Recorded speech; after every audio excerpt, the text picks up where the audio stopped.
Cody definitely should have been the father. But of course, that would have been way too interesting. Who needs a real storyline when you can just whine and gossip all day? But seriously, who thinks Chase is going to be okay with Dante being the baby's father? Yeah, I don't think so either. And as for Gio, is she really her kid? Hard to say, but sure, let's just throw that out there. Also Germany, hilarious how it looks exactly like the Quartermain grounds. But hey, I'm here for it. Jack and Carly though, total. Honestly, they have way more chemistry than any other pairing Carly's been with. Didn't think I'd say it, but I'm loving them together. It's the first couple I've actually rooted for in ages. Just, please don't make Jack evil, okay? I can't believe they're making us wait for Jack and Carly. Carly, of course, is putting on the brakes.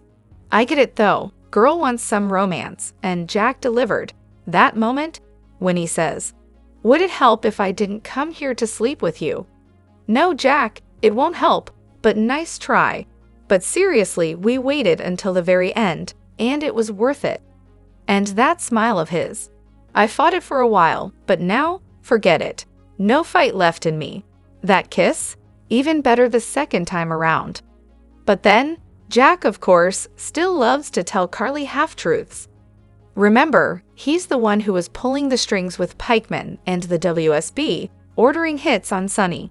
He knows who stabbed Dex and sent Carly's daughter straight into the arms of a serial killer. That's not exactly romantic, is it? And yet, people are acting like Jack's the villain, but let's not forget, Carly's no saint either. But hey, who cares about morals when the chemistry between Jack and Carly is electric? They're the most exciting thing going on right now. Sure, maybe at first Jack was using her, but it's clear he's fallen for her. And let's not even get started on how hot he is. Honestly, Carly and Jack could power an entire city with their chemistry alone. I literally yelled at the TV when they kissed, like, yes, yes, so please, keep him around. Make them GA's new power couple, because Drillo? No thanks, that's gross. Hello everyone, welcome back to my channel, Messy Syrup. It's me, Abby, here. I hope everyone is having a wonderful day. Keep watching, so let's dive into today's video. Look, Jason's gearing up to play the hero by claiming he's the father of Sasha's baby to protect her little secret. Because, you know, secrets never get out, right? Especially in a soap opera. And sure, I miss Sam, but clearly, we're stuck with this circus instead. Brennan? Please, that guy's shady. He's just biding his time, trying to get cozy with Carly so he can eventually take down Sonny. Classic move. Now BLQ, she wants to spill her guts to Chase about everything, her adoption secret, her past mistakes, because being totally honest always works out perfectly, right? Sure, people are tossing around the theory that Gio is her son, but let's be real, it's not him. And she's about to make things way more complicated than they need to be. Can't wait to see how that train wreck unfolds. When and if Brooklyn finally tells Chase about her little secret, I'm sure he's going to be totally fine with it. Yeah, right.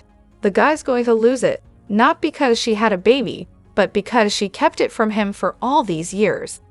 If she'd come clean from the start, he might have been able to process it, but now, it's like she's setting herself up for a world of hurt. And let's be real, if she lied about the pregnancy, is anyone really surprised that she might have lied about who the father is? Dante? Cody? Who knows at this point? Michael is out of his mind for thinking it's a good idea to let Sasha raise the baby alone.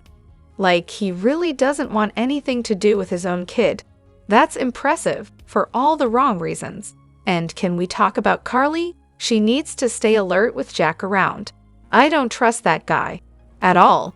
But hey, it's cute that Michael's opening up to Carly. I mean, if there's one thing they've got, it's some serious heat between them. I'm sure Jack and Carly are going to have a wonderful relationship. Unless, you know, he turns out to be that guy who plays games. And then there's Jason. I'm sorry, but why does he think it's his job to control Sasha and her baby? Just because she's carrying Michael's kid? Come on. The Corinthos family and the Qs don't get to play puppet master here. I used to think Jason had a spine, but he's running straight to Diane like it's no big deal.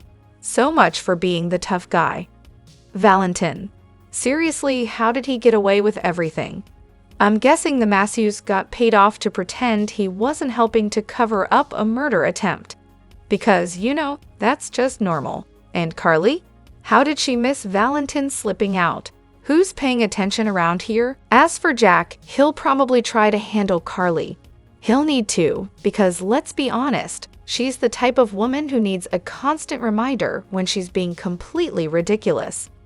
If he can actually stick to her without playing mind games, sure, maybe I'll warm up to the idea of them together. But let's be real, I'm still holding out for that one day when Carly and Jason finally ride off into the sunset. No drama, no secrets, just a happily ever after. A girl can dream, right? So Sasha's already SORA'd, soap opera rapid aging syndrome. Because how else would she feel the baby move already? Didn't she and Michael just hook up? And didn't she just find out she's pregnant? Honestly, this has got to be the most extreme case of SORAs I've seen in a while. Let's break it down. Michael found out about Willow and Drew in the episode that aired on 10/29, and they revealed that Michael and Sasha slept together the next day on 10/30. Sure, air dates don't always line up with the show's timeline, but we're talking Halloween time, because the episodes right after that had a Halloween vibe.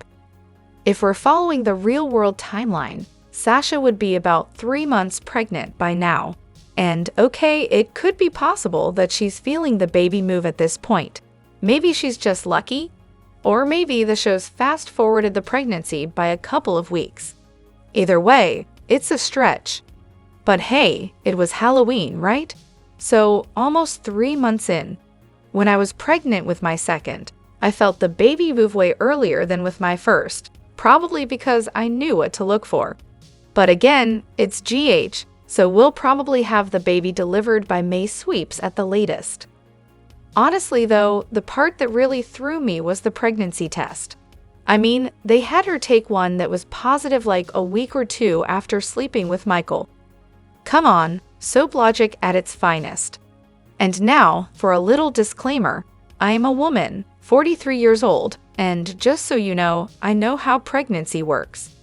I'm well versed in ovulation, conception, pregnancy, the menstrual cycle, the whole shebang. I also have PCOS, endometriosis, and interstitial cystitis, and I've been through 4 pregnancies that didn't make it past the first trimester. So, to those of you trying to explain to me how pregnancy tests work, please stop. I just had my annual exam with the gynecologist, and I'm not in denial about how my body works. My period's due in 2 weeks unless perimenopause decides to throw a wrench in it. To clear it up, yes, I'm a woman, been bleeding monthly since age 10, and I'm not new to this. I know how pregnancy tests work in the real world, but in soap world, we know the drill. Pregnancy drama tends to start around 3 to 4 weeks after a quick roll in the hay.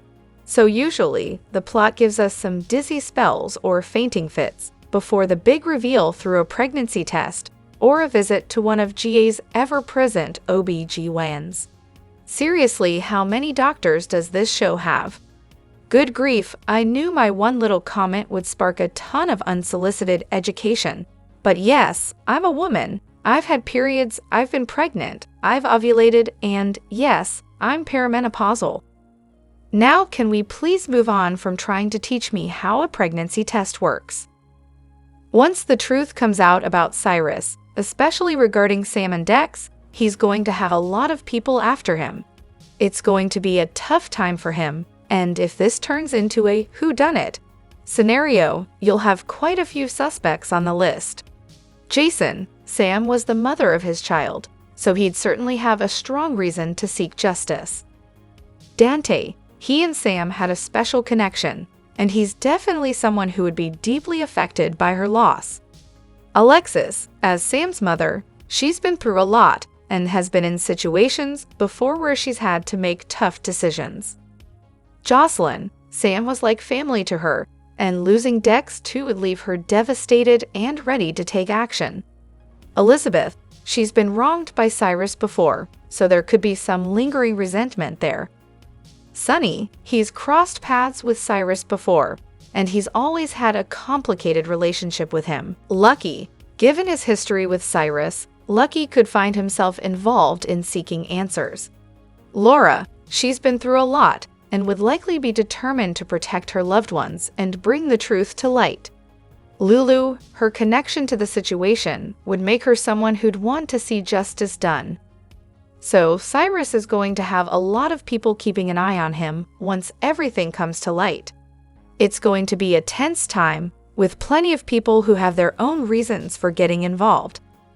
Kai loved J.E., and Tracy is such a gem, cold and hard on the outside, but with a little soft spot deep down. But seriously, what is going on with this whole Willow and Sasha thing?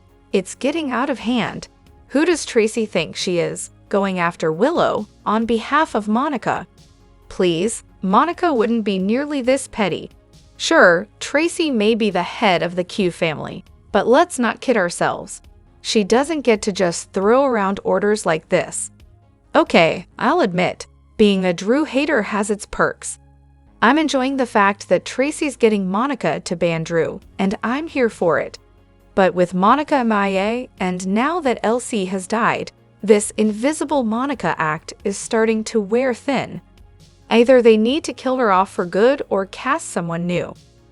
I vote for a new Monica. The role is too important to keep dangling with no one in it. And as for Sasha, Tracy has absolutely gone full-on villain. The way she went at her with those drinks the other day, cringeworthy. And then this ridiculous claim that Sasha was chasing herself off a bookshelf. Girl, you're the cook, not the therapist. That's textbook abuse, and it's making Tracy borderline unwatchable. But logically, I get it. Tracy really has no business sticking her nose in this. However, for drama's sake, I'm here for it. Someone has to stick up for Michael, and at this point, Tracy's the only one still fighting that battle while everyone else has moved on to their own messes. And let's be real, watching those old GH clips on YouTube, Tracy was always like this. Annoying as hell, but somehow I'm still into it. Any Tracy is better than no Tracy at all. Then where do I even begin with these two?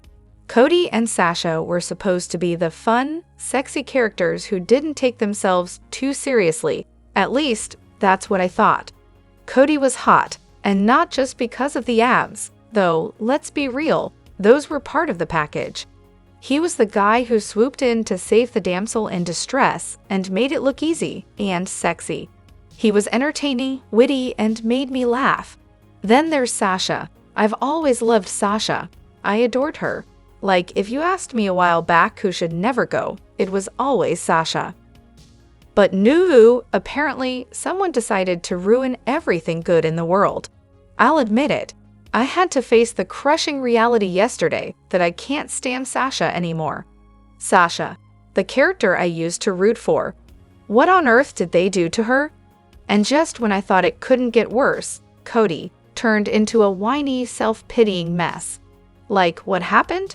Did they decide the show needed a mopey loser arc?